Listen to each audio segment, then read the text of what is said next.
what are your thoughts on the '07 Pistons versus the '17 Warriors? And he meant Smoke. '04 Pistons. He clarified by He saying meant that. 04. 04 Pistons. Yeah, Sheed said they'd win. Shout out to Sheed. You know where I stand. I stand where she stand. I think Sheed is the biggest mismatch, to be honest with you. Draymond Green having to deal with Rasheed Wallace is going to be hell for him. And on top of them being able to guard like they do, don't get me wrong. I mean, offensively, they weren't great, but defensively, they were fantastic. And the X factor in that series, just off that starting five, Draymond having to deal with Rasheed Wallace is going to be hell for him. Hold on, Phil, but who's chasing Rip off all them screens? Klay Thompson. Yeah, sure. That's still far. I don't see him chasing him off all them screens. Rip Hamilton was coming off as many screens as Steph Curry almost, bro. Right. And we could use the same logic. Well, I mean, Steph Curry was in a lot of action too. I mean, Chauncey Billups got to chase him around. Chauncey Billups got to chase him off a lot of screens. Nah, but they had hold on. Let me pause you right there. Hold on, let me put you on pause. But they had personnel for that. They had little go-go gadgets like Lindsey Hunter and those dudes. Lindsey Hunter was like glue. Lindsey Hunter was sticking the guards like glue. So Lindsey Hunter, they would have put him on Steph Curry. I ain't saying he would stop Steph, but Lindsey Hunter would have been on Steph like white on rice, baby. You better believe that. And he would have tried to make it difficult on Steph, even though, I mean, especially at that time in 17, I mean, KD is, we can't forget about the 30 a game that they added to that squad. We can't forget that. So I like to think that that's a pretty big deal. I got Tayshaun putting the clamps on. I seen KD get locked up by Tatum and them in the playoffs, man. I got Tayshaun handling that. That version of KD, the 17 version of KD. I don't care what version, bro. That version of Tayshaun Prince gave Kobe Bryant the blues. Yes. Mm-hmm. He did. I agree. I agree 100%. You got Tayshaun Prince and Rasheed Wallace out there. Ain't nothing gonna be easy for KD.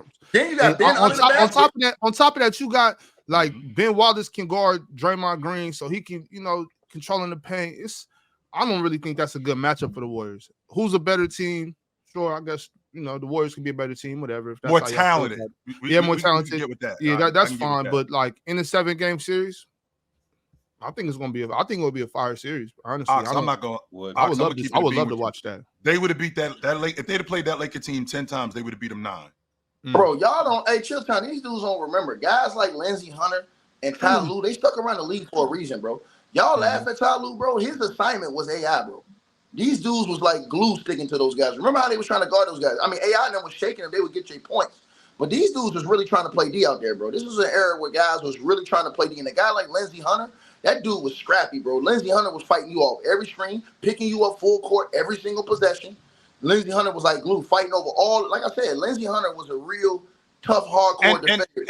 And on top of that rotation, so you got Lindsey Hunter coming off the bench. You got Corliss Williamson coming off the bench. Isn't Mehmet Okoro on that crew too? I think Mehmet Okoro is on that crew. Yeah. Hey, shout out Mehmet, man. Yeah, he's on that crew. I feel like I'm missing. Darvin Ham was on that crew too. I don't know what Darvin Ham is going to give you, but I know Darvin Ham was on that crew. But they're starting 5 plus those rotation guys. I mean, I feel like they're going to make it really hard on the Golden State Warriors. Real hard. Clamp down.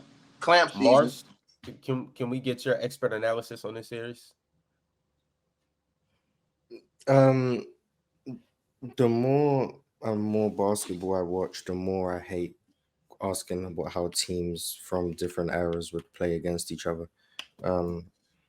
You look at the 04 Pistons and how they defended and how they played on offense. That's prior to the league's rules changes on physicality. Then in 05 onwards is prior to that.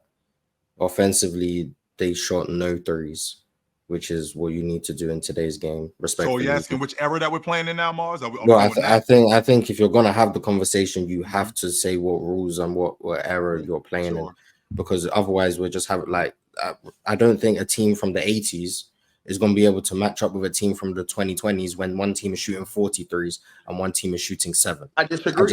I just think like that's just saw, and it's the game's not all about mathematics and analytics. But if one team's shooting 43s and one team's shooting 7, you just want to get more points. Mars, let me ask you one question, brother.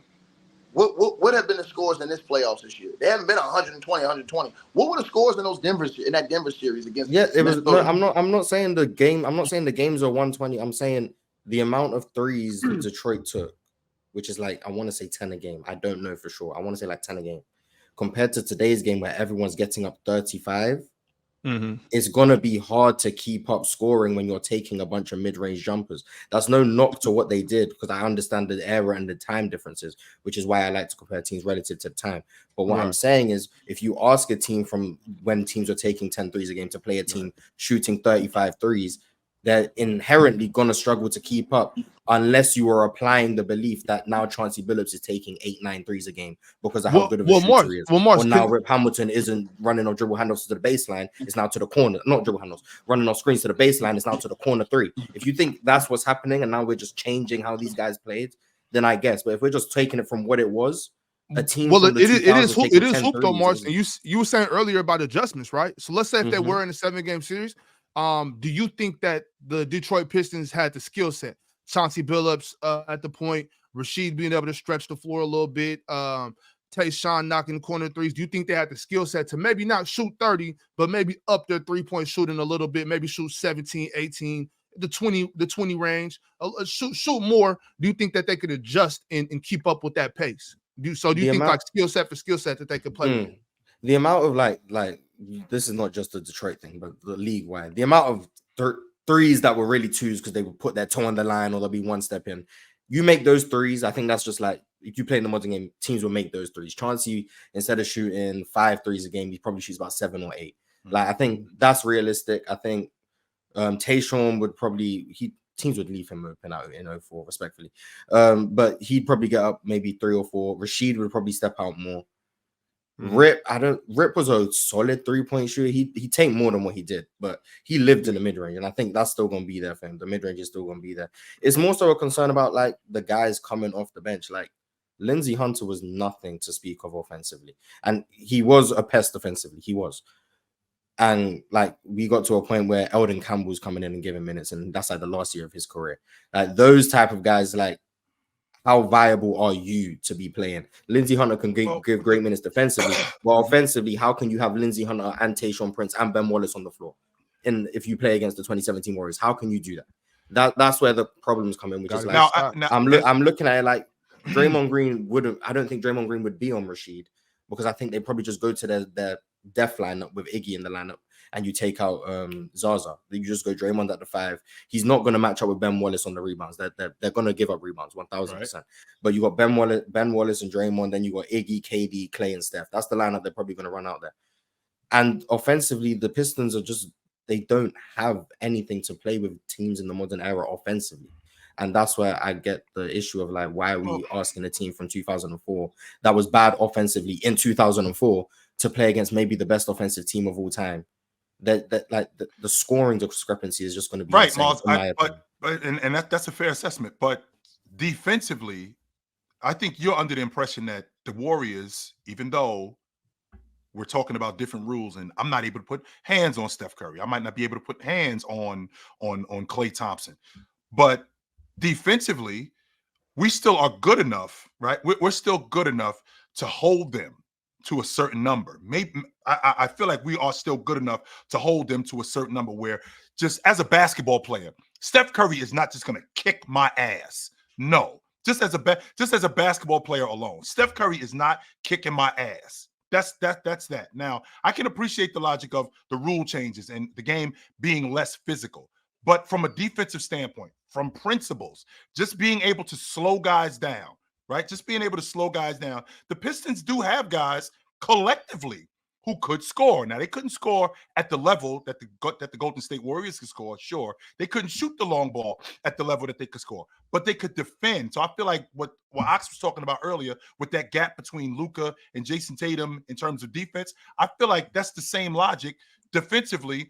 I don't think the Golden State Warriors, as good as they were defensively in 2017, are close to what the Detroit Pistons were. So with that being said, I feel like they could slow these guys down and they could take advantage of mismatches. Your logic is the idea that both Klay Thompson, not just Klay Thompson, but all of those guys, they shoot the long ball, and because they shoot the long ball, the Pistons wouldn't be able to defend at the long ball line when they had plenty of guys who were switchable, not just switchable, but really good one-on-one defenders. So I think that they could defend the long ball. Now, when you get down to not just taking that out of the game, but maybe slowing that down. When you take that out of the game, and now it becomes, okay, when you go to that death lineup, like you said, that leaves KD on Rasheed Wallace. That leaves Andre Iguodala. That leaves Andre Iguodala having to slow down Chauncey Billups in the half court or having to slow down Rip Hamilton, stuff like that. Then it becomes a problem for them as well.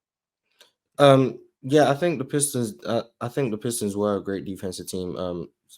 Statistics, they are the best defense post 2000s in the playoffs. Like statistically, like it's not even close. For anyone wondering, they held opponents 12 points below their offensive rating relative to like the other teams in the NBA Finals. The next best team is the 03 Spurs. Like I believe in that NBA Finals. I think 3 out of 5 games they held the Lakers under 90.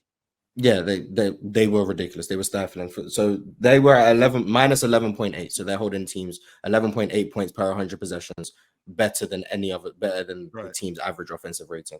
The next best team post 2000 is negative 8.7. So it's a large gap. And then you look at it offensively, they were scoring about a point per 100 possessions worse in the playoffs than the opponent's defense. So they were a bad offensive team. Just statistically, they were a negative. That's the stats. Now, I think defensively they were great, but they've also never had to defend the team like the Warriors. A lot of what made the Pistons great was that everything was confined to about 20 feet in. So if you have a team where, especially if they go to the Iguodala lineup, where everything's outside the 3-point line, you're setting screens. Now Ben Wallace can't hover around the rim. He can step up. Ben Wallace can guard on the perimeter. I'm not saying he can't. But now you take Ben Wallace away from the rim, and Rasheed Wallace is also away from the rim because he's occupied with whatever weak side action the Warriors got going on. That's how the Warriors get layups. It's not because the Pistons don't have rim protection. It's because the rim protection is being taken 25 feet away from the basket.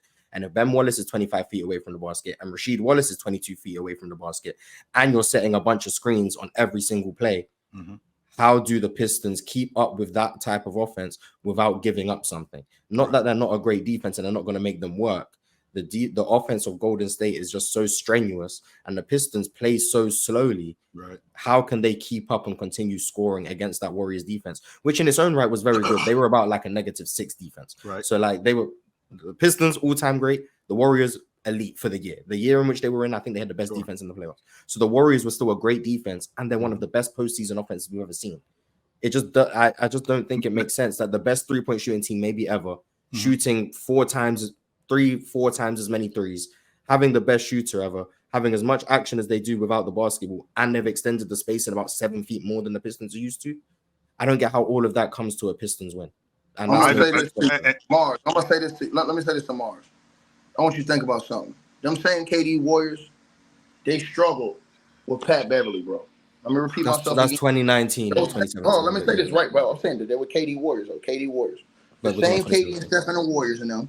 They struggled with that team. These are all facts, right? So now I'm gonna cook you low key. So, but the key I'm gonna cook you is on high key.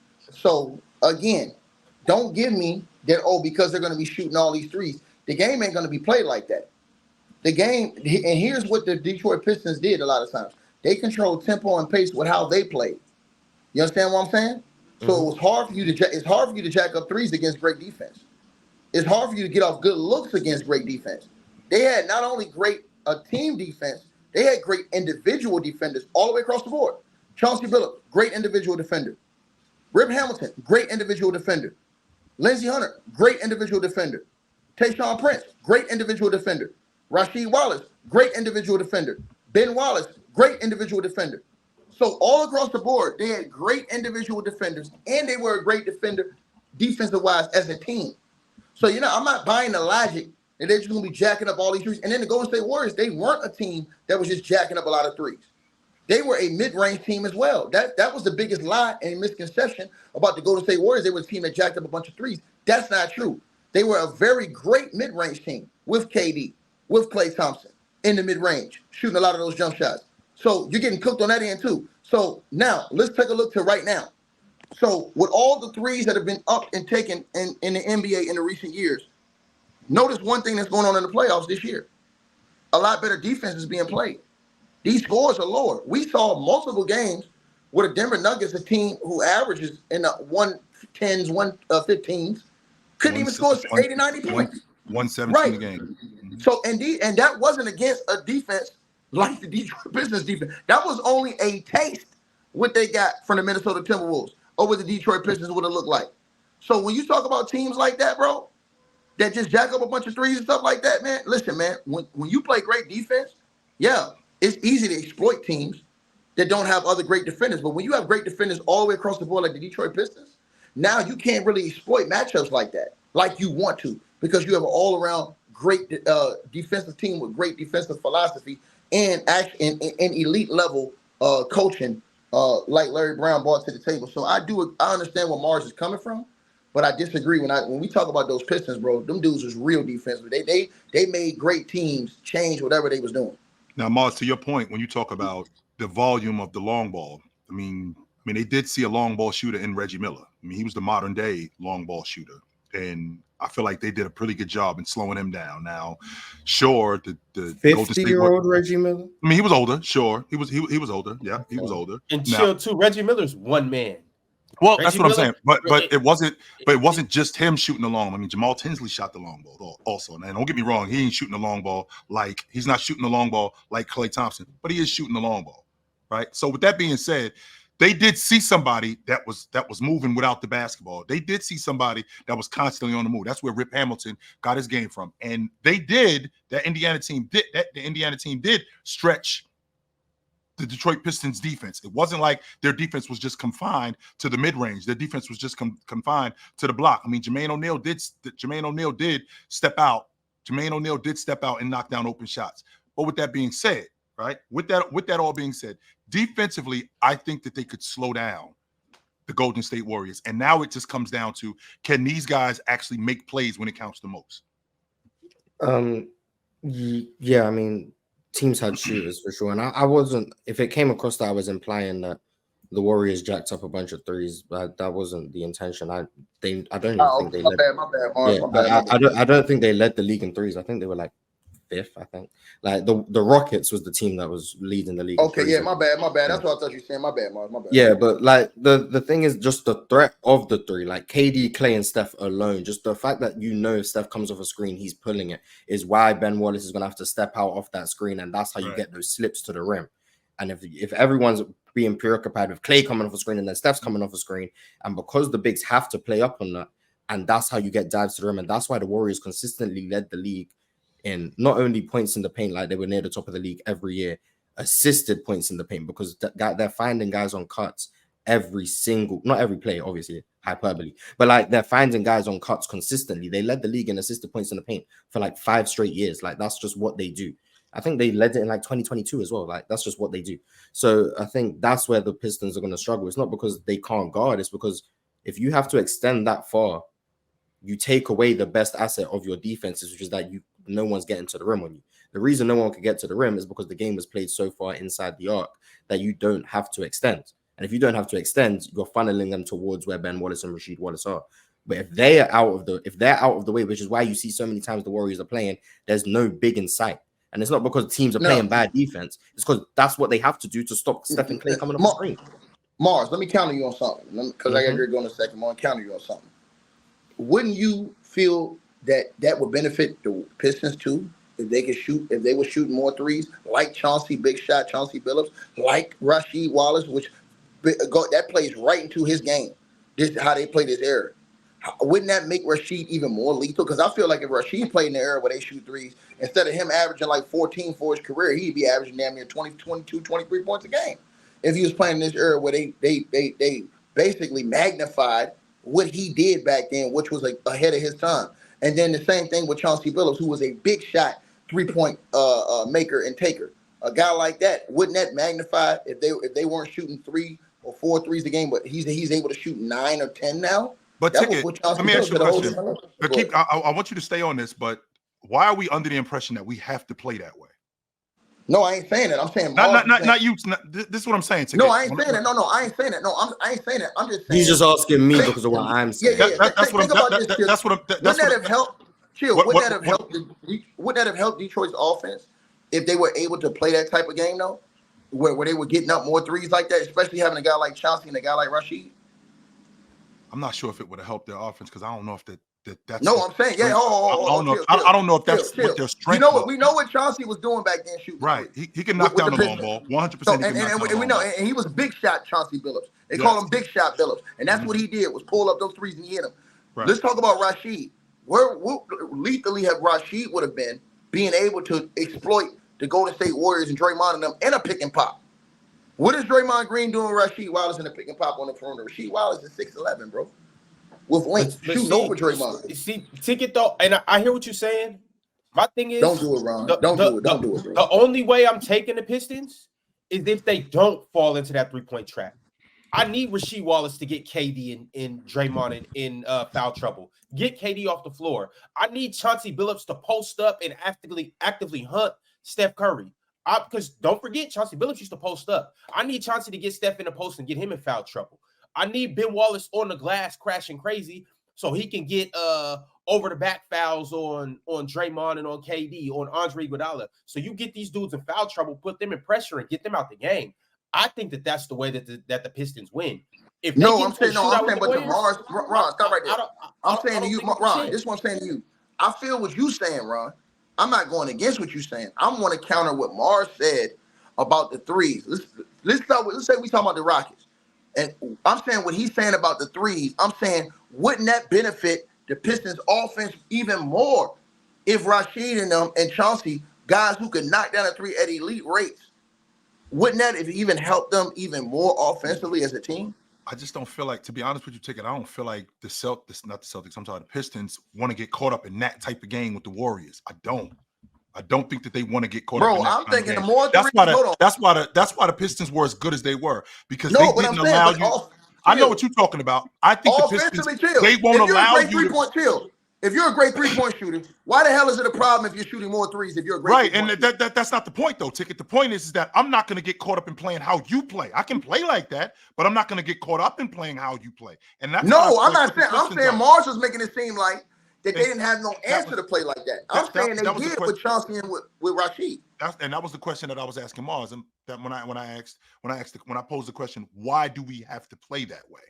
Why do we have to play that? Because if we end up playing the way that they play, they'll smoke us. It's very much like what we do in this era. When we see teams, we know for a fact you can't get into an up and down with the Golden State Warriors. You can't get into a fast pace with the Denver Nuggets because they'll smoke you. So there's no way we can play like that. So the Detroit Pistons, looking at how the Golden State Warriors play, we can't allow them to suck us into how they play because that's not our game. If we allow them to do that, we have no chance against them. That's why I was asking, why do we have to play like that? Mars, can you answer the question now? Yeah, it's kind of what Chill asked.